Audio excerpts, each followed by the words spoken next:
আসসালামু আলাইকুম রহমতুল্লাহি ওয়া বারাকাতুহু। চোর ধরুন, চোরকে শায়েস্তা করুন। চুরির মাল ফেরত পেতে কি কি আমল করবেন, আজকে সম্পূর্ণ কিছু আপনাদেরকে বলে দেওয়ার চেষ্টা করব ইনশাআল্লাহ। আল্লাহ পাক রব্বুল আলামিন পবিত্র কালামুল্লাহ শরীফের মধ্যে 6666 খান আয়াত নাজিল করে দিয়েছেন।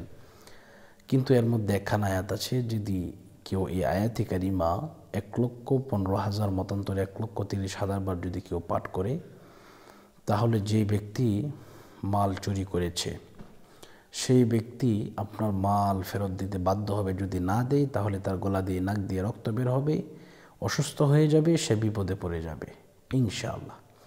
তো আসুন আমরা এটা কোন নিয়মে বা কিভাবে এটা করতে হবে এই বিষয়টা আপনাদেরকে বলে দিই।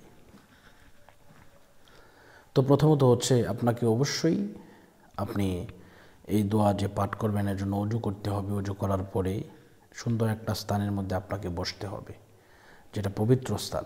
বসার পরে আপনি বিসমিল্লাহ সহ সূরা ফাতিহা একবার, বিসমিল্লাহ সহ সূরা ইখলাস 3 বার, কয়েকবার দুরূদ শরীফ পাঠ করার পরে আপনি পড়া শুরু করবেন। এটি যখন 100 বার হয়ে যাবে, অর্থাৎ লা ইলাহা ইল্লা আনতা সুবহানাকা ইন্নী কুনতু মিনাজ জালিমিন, এটি যখন 100 বার হয়ে যাবে, প্রতি 100 বার পর পর আপনাকে পড়তে হবে ফাস্তাজাবনা লাহু ওয়া নাজ্জাইনাহু মিনাল গাম্মি ওয়া কাযালিকা নুনজিল মুমিনিন। এভাবে আপনি এই দোয়াটি পড়বেন। দেখবেন ইনশাআল্লাহ 3 দিনের ভিতরে আপনার মাল আপনি ফেরত পাবেন। আমার মাধ্যমে কদম পড়িয়েছিলেন, আল্লাহ পাককে সাক্ষী রেখে আল্লাহর কসমকে বলছি, মালয়েশিয়ার এক ভাই, উনি বাড়িতে আসবেন, কিন্তু বাড়িতে আসার পূর্বে উনি 13 লক্ষ টাকা জমিয়েছিলেন। বাড়িতে এসে উনি ওনার স্বপ্নের একটি ঘর তৈরি করবেন, বানাবেন। তো ওনার আসার আগের দিন উনি সমস্ত টাকা পয়সা উনি রেডি করলেন। শয়তানের ওয়াসওয়াসায় পড়ে এক ভাই এই টাকাগুলো নিয়ে গেছে। উনি একেবারে হতাশ হয়ে গেছেন যে কি হবে আমার, এত কষ্টের সম্পদ, এত দিনের সম্পদ, আমি বাড়ির সকলেই জানে যে আমি টাকা জমিয়েছি, বাড়িতে এসে আমি ঘর করব। এই টাকাটা নিয়ে যাওয়া হলো। তখন উনি ইন্টারনেটের মাধ্যমে আমাকে পেলেন, ইউটিউবে পাওয়ার পরে আমাকে ফোন দিলেন। ফোন দেওয়ার পরে আমি খতমটা পড়িয়ে দিলাম আমাদের ছাত্রদেরকে দিয়ে।